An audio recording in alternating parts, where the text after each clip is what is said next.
Hey there, creative friends. Rebecca here, and I am so excited to say that my 3D printer is back in business. And check this out, I've got a file to share.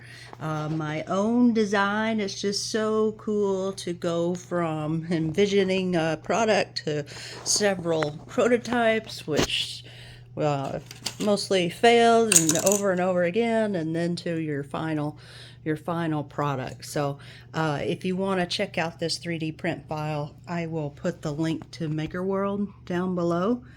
And I would just appreciate any likes and boosts over there. Gosh, thanks so much for supporting my 3D print files. I really appreciate it. And then, so this was, I was supposed to be joining the contest. Well, I wanted to join the contest for the candy dispenser, and I didn't make it in time. This took a lot longer to design than I thought it would. And so this is something that I've kind of had envisioned in my mind for a long time. And I've tried to 3D print out of cardboard, and I just didn't get, or a laser cut out of cardboard, and just didn't really have time to finish my ideas. So I've come back to this.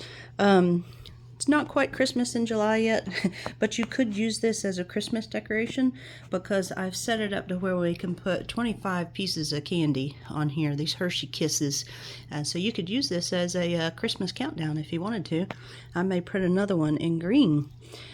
So yeah, thanks so much for watching. I put the link to the file down below. And then this was my very first attempt at using Tinkercad. So many of you may know Tinkercad. Tinkercad's a wonderful CAD program for being able to work with these designs.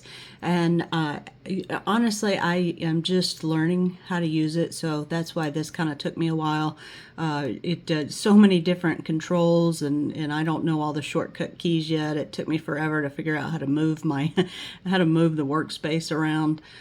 So left click, and then of course you can zoom in and out if you have scroll wheel.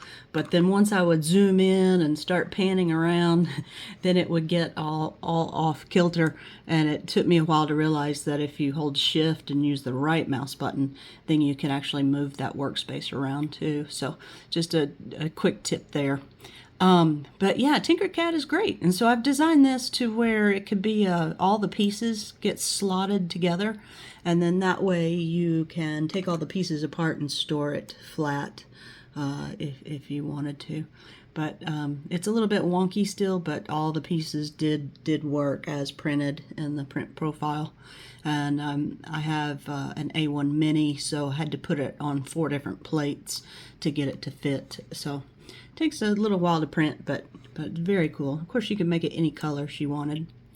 So, but yeah, so now that I'm learning Tinkercad, I had used years ago Onshape, but my little laptop here just couldn't handle it. It was not able to render these graphics as well as Tinkercad is working. So, and of course Tinkercad, you can set up free accounts as well. So go explore it if you haven't. There's so many great tutorials on Tinkercad out here.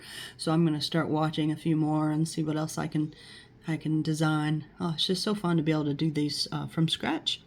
Thanks again for watching, and check out the link below for the file. Talk to you soon. Bye-bye.